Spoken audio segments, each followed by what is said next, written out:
আকাশবাণী খবর পড়ছি দেবব্রত মণ্ডল। প্রথমে বিশেষ খবর। প্রধানমন্ত্রী নরেন্দ্র মোদী আজ আকাশবাণীর মন কি বাত অনুষ্ঠানে তার চিন্তাভাবনা দেশ বিদেশের মানুষের সঙ্গে ভাগ করে নেবেন। রাষ্ট্রপতি দ্রৌপদী মুর্মু রাজস্থান, তেলেঙ্গানা, ঝাড়খণ্ড সহ বেশ কয়েকটি রাজ্যে নতুন রাজ্যপাল নিয়োগ করেছেন। প্রধানমন্ত্রী বলেছেন, 2047-এর মধ্যে বিকশিত ভারত গড়ে তোলা প্রত্যেক ভারতীয় নাগরিকের স্বপ্ন। দেশে ইস্পাত উৎপাদন 2030 সালের মধ্যে 30 কোটি টন ছাড়িয়ে যাওয়ার সম্ভাবনা আছে বলে সরকার জানিয়েছে। প্যারিস অলিম্পিকে হকিতে নিউজিল্যান্ডকে হারিয়ে জয় দিয়ে অভিযান শুরু করল ভারত। পদকের লড়াইয়ে মহিলাদের 10 মিটার এয়ার রাইফেল শুটিংয়ের ফাইনালে আজ নামছেন মনু ভাকের। টি-20 সিরিজের প্রথম ম্যাচে ভারত 43 রানে শ্রীলঙ্কাকে হারিয়ে দিয়েছে। আসছি বিস্তারিত খবরে। প্রধানমন্ত্রী নরেন্দ্র মোদী আজ আকাশবাণীতে মন কি বাত অনুষ্ঠানে তার চিন্তাভাবনা দেশ বিদেশের মানুষের সঙ্গে ভাগ করে নেবেন। এটি হবে মন কি বাতের 112তম পর্ব।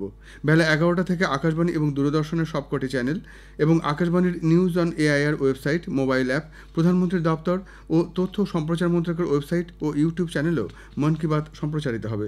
হিন্দিতে এই অনুষ্ঠান সম্প্রচারিত হবার পরেই আঞ্চলিক ভাষায় এর তর্জমা শোনা যাবে। রাষ্ট্রপতি দ্রৌপদী মুর্মু বিভিন্ন রাজ্যে নতুন রাজ্যপাল নিয়োগ করেছেন।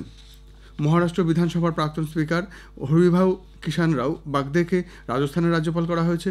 ত্রিপুরার প্রাক্তন উপমুখ্যমন্ত্রী জিষ্ণুদেব বর্মাকে তেলেঙ্গানার রাজ্যপাল করা হয়েছে। সিকিমের রাজ্যপাল হচ্ছেন রাজস্থানের প্রাক্তন রাজ্যসভা সাংসদ ওম প্রকাশ মাথুর। ঝাড়খণ্ডের রাজ্যপাল হচ্ছেন প্রাক্তন কেন্দ্রীয় মন্ত্রী সন্তোষ কুমার গাঙ্গোয়ার। অসমের প্রাক্তন লোকসভা সাংসদ রমেন ডেকাকে ছত্তিশগড়ের রাজ্যপাল করা হয়েছে। কর্ণাটকের প্রাক্তন মন্ত্রী CH বিজয়শঙ্করকে মেঘালয়ের রাজ্যপাল করা হয়েছে। ঝাড়খণ্ডের রাজ্যপাল CP রাধাকৃষ্ণন হচ্ছেন মহারাষ্ট্রের রাজ্যপাল। আসামের রাজ্যপাল গুলাবচাঁদ কাটারিয়াকে পাঞ্জাবের রাজ্যপাল এবং কেন্দ্রশাসিত অঞ্চল চণ্ডীগড়ের প্রশাসক নিয়োগ করা হয়েছে। লক্ষণ প্রসাদ আচার্য, যিনি বর্তমানে সিকিমের রাজ্যপাল, তাকে আসামের রাজ্যপাল নিযুক্ত করা হয়েছে এবং মণিপুরের রাজ্যপালের অতিরিক্ত দায়িত্ব দেওয়া হয়েছে। প্রাক্তন IAS অফিসার কে কৈলাসনাথনকে পুদুচেরির লেফটেন্যান্ট গভর্নর করা হয়েছে। প্রধানমন্ত্রী নরেন্দ্র মোদী বলেছেন, 2047-এর মধ্যে বিকশিত ভারত গড়ে তোলা প্রত্যেক ভারতীয় নাগরিকের স্বপ্ন। গতকাল নতুন দিল্লিতে নীতি আয়োগের নবম গভর্নিং কাউন্সিলের বৈঠকে তিনি বলেন, রাজ্যগুলি এই লক্ষ্য পূরণে সক্রিয় ভূমিকা নিতে পারে, কারণ তারা সরাসরি জনসাধারণের সঙ্গে যুক্ত। এই দশক প্রযুক্তিগত ও ভূ রাজনীতির দিক থেকে পরিবর্তনের এবং সম্ভাবনার দশক। ভারতের উচিত এই সুযোগকে কাজে লাগিয়ে আন্তর্জাতিক বিনিয়োগের অনুকূল নীতি তৈরি করা। ভারতের উন্নত দেশ হয়ে ওঠার পথে এটাই প্রথম ধাপ। সঠিক দিশাতেই এগোচ্ছে দেশ। 100 বছরের মধ্যে একবার আসে এমন অতিমারিকেও ভারত হারিয়ে দিয়েছে। প্রধানমন্ত্রী বলেন, উৎসাহ এবং আত্মবিশ্বাসে ভরপুর বিকশিত রাজ্যগুলি বিকশিত ভারত তৈরি করবে। এই লক্ষ্য অর্জনে দক্ষতা, গবেষণা, উদ্ভাবন এবং কর্মসংস্থান ভিত্তিক জ্ঞান প্রয়োজন।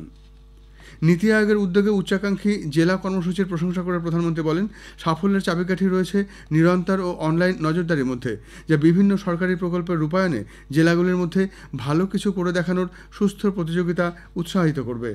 জল সম্পদের কার্যকর ব্যবহারে রাজ্য স্তরে রিভার গ্রিড তৈরিকে উৎসাহ দেন তিনি। প্রধানমন্ত্রী বলেন, জাতীয় শিক্ষানীতি, মুদ্রা, PM বিশ্বকর্মা, PM স্বনিধির মতো প্রকল্প এবং ফৌজদারি বিচার ব্যবস্থা সংস্কারকে ভারতীয় সমাজ ও অর্থনীতিতে যুগান্তর ঘটানোর জন্য কাজে লাগাতে হবে। রাষ্ট্রপতি ভবনের কালচারাল সেন্টারে নীতি আয়োগের এই বৈঠকে সভাপতিত্ব করেন প্রধানমন্ত্রী। বিভিন্ন রাজ্য ও কেন্দ্রশাসিত অঞ্চলের মুখ্যমন্ত্রী ও উপরাজ্যপালরা এতে অংশ নেন। নীতি আয়োগের গভর্নিং কাউন্সিলের বৈঠকে মুখ্যমন্ত্রী মমতা ব্যানার্জির মাইক্রোফোন অফ করে দেওয়ার অভিযোগকে কেন্দ্র করে রাজনৈতিক চাপানোতর তুঙ্গে মুখ্যমন্ত্রীর এই অভিযোগ কেন্দ্র অস্বীকার করেছে। অর্থমন্ত্রী নির্মলা সীতারামনও বলেছেন, মমতা ব্যানার্জির অভিযোগ ঠিক নয়। চাইলে তিনি বক্তব্য দীর্ঘ করতেই পারতেন। দিল্লি থেকে বিকেলে কলকাতায় ফিরে মুখ্যমন্ত্রী দাবি করেন, বারবার বেল বাজিয়ে তাকে থামতে বলা হয়েছে, যা অত্যন্ত অপমানজনক। এর আগে কেন্দ্রের তরফে বলা হয়, পশ্চিমবঙ্গের মুখ্যমন্ত্রীর মাইক্রোফোন বন্ধ করে দেওয়ার কথা ঠিক নয়। তার বলার সময় শেষ হয়ে গেছে বলে ঘড়িতে দেখানো হয়েছিল, তবে বেল বাজেনি। সরকারের বক্তব্য, রাজ্যের নামের আদ্যক্ষর অনুযায়ী মধ্যাহ্নভোজের পর মমতা ব্যানার্জি বলার কথা ছিল, কিন্তু তাড়াতাড়ি ফিরে যেতে হবে বলে আগে বলতে দেওয়ার জন্য তিনি অনুরোধ করায় সপ্তম বক্তা হিসাবে তাকে বলার সুযোগ দেওয়া হয়। কেন্দ্রীয় অর্থমন্ত্রী নির্মলা সীতারামনও মুখ্যমন্ত্রীর অভিযোগ খণ্ডন করে বলেন, প্রত্যেক মুখ্যমন্ত্রীকেই বলার জন্য নির্দিষ্ট সময় দেওয়া হয়েছিল। গতকাল নীতি আয়োগের বৈঠক 2 ঘন্টা চলার পরেই বেরিয়ে আসেন মুখ্যমন্ত্রী। রাষ্ট্রপতি ভবনের বাইরে সাংবাদিকদের কাছে ক্ষোভ উগরে দিয়ে তিনি বলেন, বিরোধী দলগুলির মুখ্যমন্ত্রীদের মধ্যে একমাত্র তিনি বৃহত্তর স্বার্থে এই বৈঠকে যোগ দিয়েছিলেন, কিন্তু তাকে 5 মিনিটও বলতে দেওয়া হয়নি। অন্ধ্রপ্রদেশ, আসাম সহ বিভিন্ন রাজ্যের মুখ্যমন্ত্রীরা অনেকক্ষণ বলার সুযোগ পেলেও মাত্র 5 মিনিট বলার পরই তার মাইক বন্ধ করে দেওয়া হয়। চলতি মূল্যায়ন বর্ষে 5 কোটির বেশি আয়কর রিটার্ন দাখিল করা হয়েছে। গত বছরের তুলনায় এই সংখ্যা 8% বেশি বলে জানিয়েছে আয়কর দপ্তর। এক সোশ্যাল মিডিয়া পোস্টে বলা হয়েছে, একদিনে জমা পড়েছে 28 লক্ষ আয়কর রিটার্ন। উল্লেখ্য, আগামী বুধবার 31শে জুলাই 2023-24 অর্থবর্ষের আয়কর রিটার্ন দাখিলের শেষ দিন। বিজেপি শাসিত রাজ্যগুলির মুখ্যমন্ত্রী ও উপমুখ্যমন্ত্রীদের বৈঠক গতকাল নতুন দিল্লিতে দলের সদর দপ্তরে অনুষ্ঠিত হয়। প্রধানমন্ত্রী নরেন্দ্র মোদী, কেন্দ্রীয় মন্ত্রী তথা বিজেপির সর্বভারতীয় সভাপতি জেপি নাড্ডা, স্বরাষ্ট্রমন্ত্রী অমিত শাহ, উত্তরপ্রদেশের মুখ্যমন্ত্রী যোগী আদিত্যনাথ সহ দলের প্রবীণ নেতারা বৈঠকে উপস্থিত ছিলেন। প্রধানমন্ত্রী বিভিন্ন বিষয়ে মুখ্যমন্ত্রী ও উপমুখ্যমন্ত্রীদের সঙ্গে আলোচনা করেন। লোকসভা নির্বাচনের পর এবং সাধারণ বাজেট পেশের কয়েকদিনের মধ্যেই এই বৈঠক হয়। সরকারি প্রকল্পগুলি আরও ভালোভাবে রূপায়ণ এবং কেন্দ্রীয় সরকারের জনসেবামূলক কর্মসূচির বিষয়ে এই উচ্চ পর্যায়ের বৈঠকে বিস্তারিত আলোচনা হয়েছে। খবর শুনছেন আকাশবাণী থেকে। ইস্পাত দপ্তরের সচিব নগেন্দ্রনাথ সিনহা বলেছেন, সরকারি পরিকাঠামো প্রকল্পের জোরালো চাহিদার জন্য ভারতে ইস্পাত উৎপাদন 2030 সালের মধ্যে 30 কোটি টন ছাড়িয়ে যেতে পারে। নতুন দিল্লিতে ভারত চেম্বার অব কমার্সের বৈঠকে তিনি বলেন, সরকারের পরিকাঠামোগত চাপের কারণে বর্তমান ইস্পাতের চাহিদা শক্তিশালী রয়েছে এবং প্রায় 10% বৃদ্ধির প্রত্যাশা করা হচ্ছে।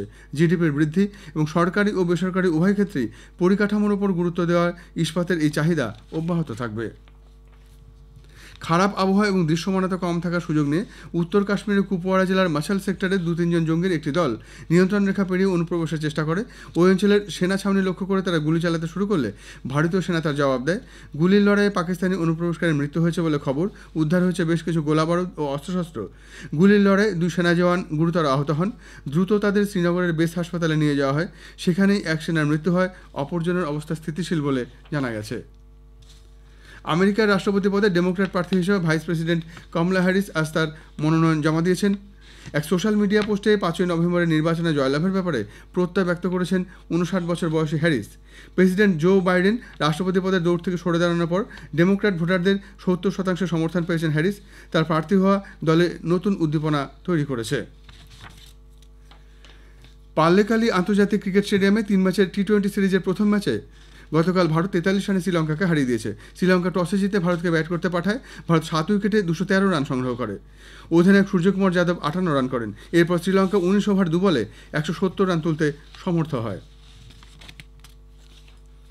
প্যারিস অলিম্পিকের দ্বিতীয় দিনে আজ মহিলাদের 10 মিটার এয়ার রাইফেল শুটিংয়ের ফাইনালে প্রতিদ্বন্দ্বিতায় নামছে ভারতীয় শুটার মনু ভাকের। ভারতীয় সময় বিকেল 3:30 এই ম্যাচ হওয়ার কথা।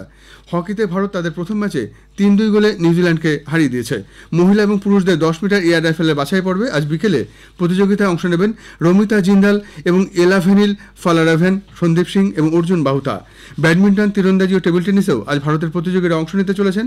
মহিলাদের দলগত তীরন্দাজি কোয়ার্টার ফাইনালে দীপিকা কুমারী, অঙ্কিতা ভকত ও ভজন কাউর প্রতিদ্বন্দ্বিতা করবেন।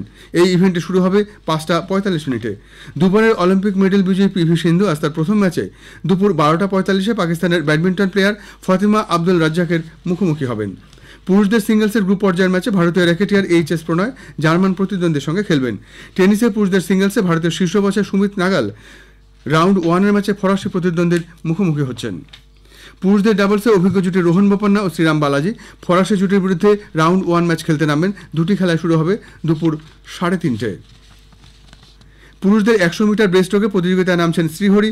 দুবারের বিশ্ব চ্যাম্পিয়ন মহিলা বক্সার নিখাত জারিন 50 কেজি বিভাগে আজ তার প্রথম ম্যাচে জার্মানির ম্যাক্সি ক্যারিনার বিরুদ্ধে খেলবেন।